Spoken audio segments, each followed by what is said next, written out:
Fazia pouco tempo que eu havia começado a trabalhar no hospital da cidade.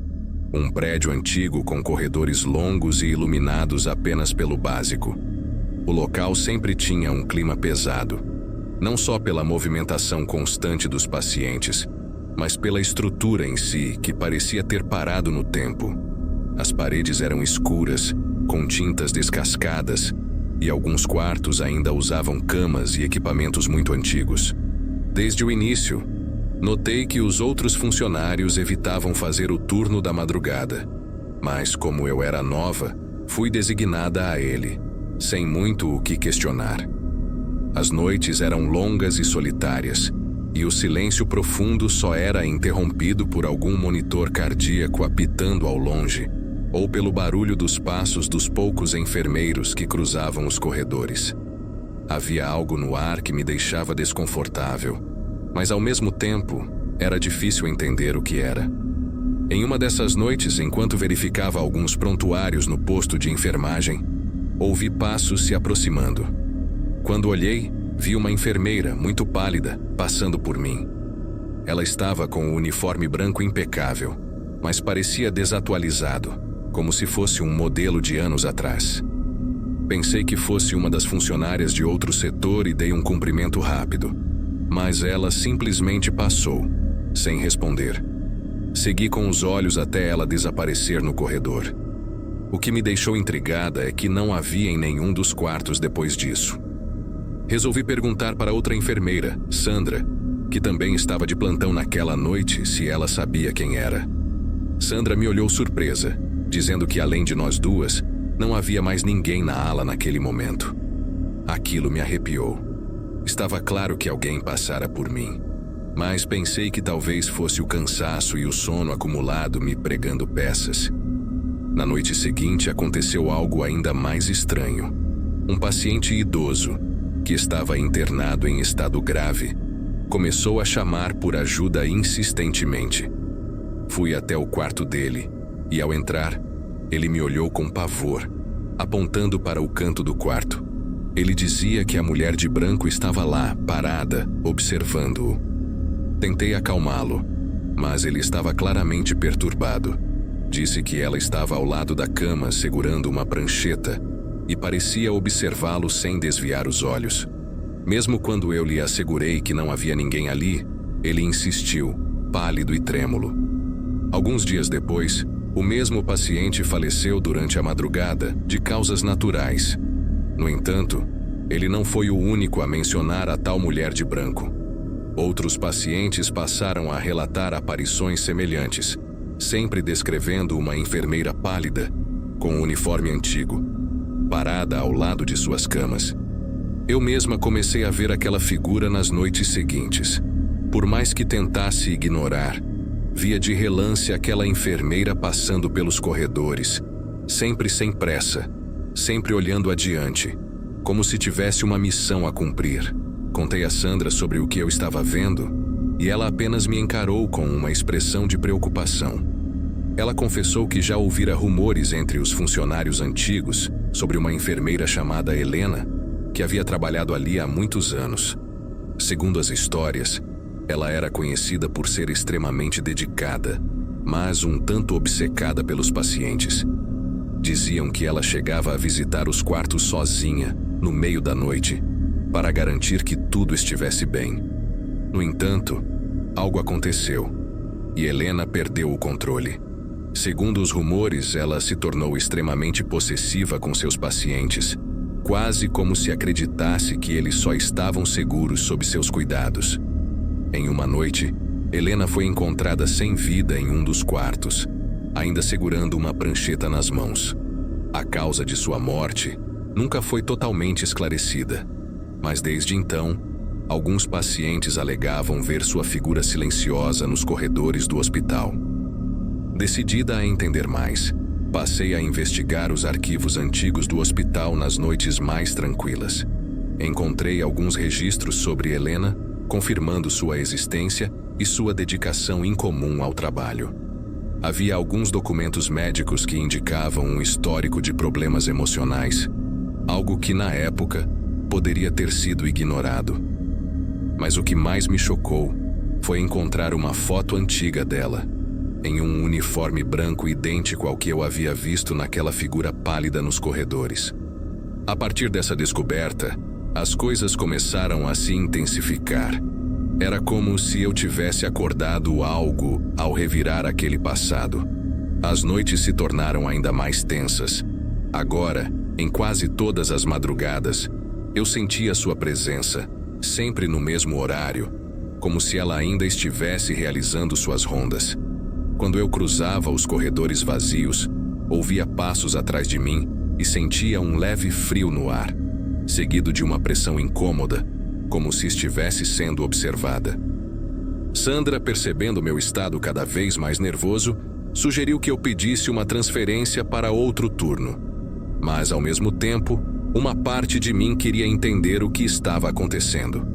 Naquela noite, decidi que, se visse aquela figura novamente, tentaria falar com ela, confrontá-la de alguma forma. Eu precisava de respostas. Pouco antes das 3 da manhã, quando o hospital estava completamente silencioso, ouvi os passos outra vez. Respirei fundo e fui em direção ao som, tentando manter a calma. Quando virei o corredor, lá estava ela, a enfermeira de branco, parada, me encarando com uma expressão vazia e olhos fixos, como se esperasse algo de mim. "Helena?" Chamei, tentando manter minha voz firme. Ela não respondeu, mas senti que ela de fato me ouvia. De repente, ela começou a caminhar lentamente em direção ao final do corredor. Tomei coragem e a segui, sentindo meu coração acelerar a cada passo. Ela me guiou até um setor desativado do hospital, uma ala antiga que havia sido fechada para reformas, mas que nunca foram concluídas. Parada diante de uma porta fechada, Helena finalmente se virou para mim, e seu olhar parecia menos vazio, quase como se, por um breve momento, tivesse recuperado alguma humanidade. Antes que eu pudesse dizer algo, ela desapareceu. Mas a porta diante de mim estava entreaberta, e eu sabia que precisava entrar. A porta entreaberta parecia me convidar a entrar, mas, ao mesmo tempo, havia algo terrivelmente errado naquele lugar. Tomei fôlego e empurrei a porta, que rangeu com um som que ecoou pelo corredor vazio. Do outro lado, encontrei um antigo setor de isolamento. Os azulejos nas paredes estavam descascados, e havia um cheiro de mofo e desinfetante velho no ar, um odor que parecia carregar a história de anos de sofrimento e silêncio. O silêncio era absoluto. Só o som de meus passos ecoava naquele setor abandonado. De repente, uma sensação opressiva começou a me envolver, como se o ar ali fosse mais denso, mais pesado. Segui em frente, tentando afastar o medo, e então vi, no final do corredor, a mesma figura de Helena. Ela estava em frente a uma sala específica, com a porta semiaberta. Aquele olhar dela, fixo e profundo, parecia atravessar minha alma. A cada passo, meu coração batia mais forte, e uma parte de mim queria virar e fugir dali. Mas algo me mantinha presa. Ao me aproximar, a figura de Helena desapareceu novamente, deixando a porta aberta. Entrei na sala, que era uma pequena unidade de atendimento.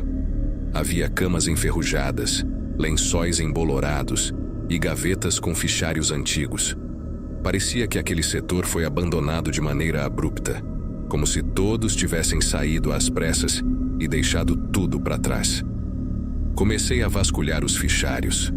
Muitas das fichas estavam ilegíveis pelo tempo, mas encontrei uma que mencionava o nome de Helena.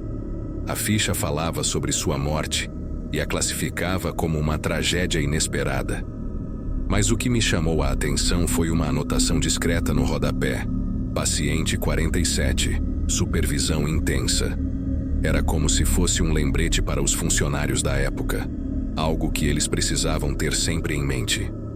Conforme vasculhava mais, encontrei documentos sobre o paciente 47, que aparentemente foi alguém em estado grave, mantido em isolamento rigoroso. Havia uma foto em preto e branco de um homem de aparência doente, com olhos fundos e expressão de desespero.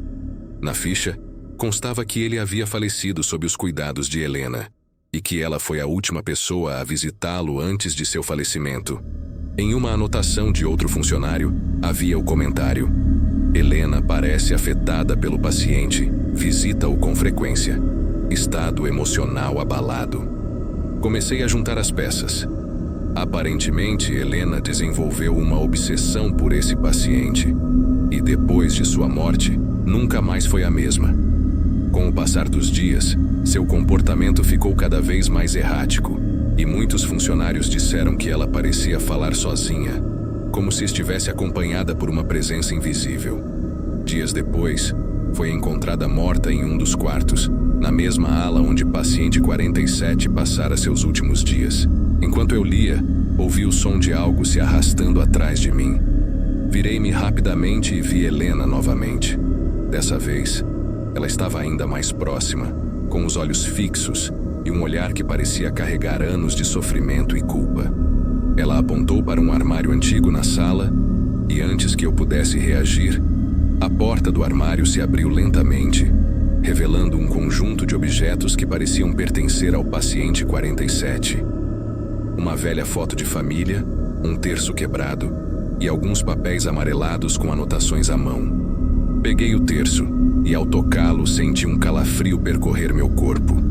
Era como se a própria presença daquele objeto carregasse as emoções daquele paciente. Olhei para Helena, que continuava ali, imóvel, observando-me com uma intensidade assustadora.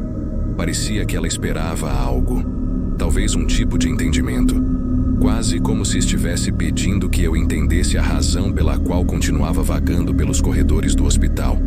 Foi então que percebi o que ela queria.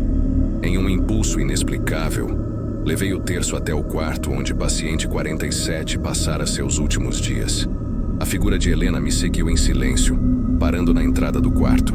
Coloquei o terço sobre a cama, fechando os olhos e sussurrando uma prece silenciosa, na esperança de que aquilo de alguma forma trouxesse paz para a alma dela. Quando abri os olhos, Helena não estava mais lá. O quarto estava mergulhado em uma calma incomum, quase como se uma paz inesperada tivesse tomado conta do lugar. Senti uma leveza no ar, e o peso que carregava desde o início finalmente parecia ter sido aliviado. Saí do quarto com a sensação de que havia encerrado uma história que, até então, permanecia aberta. As noites seguintes foram tranquilas. Não vi mais Helena pelos corredores, e os pacientes deixaram de mencionar a mulher de branco. Foi como se, ao confrontar o passado, eu tivesse ajudado a fechar uma ferida invisível que, há anos, assombrava aquele hospital. Depois disso, pedi minha transferência para outro setor e nunca mais voltei ao turno da madrugada.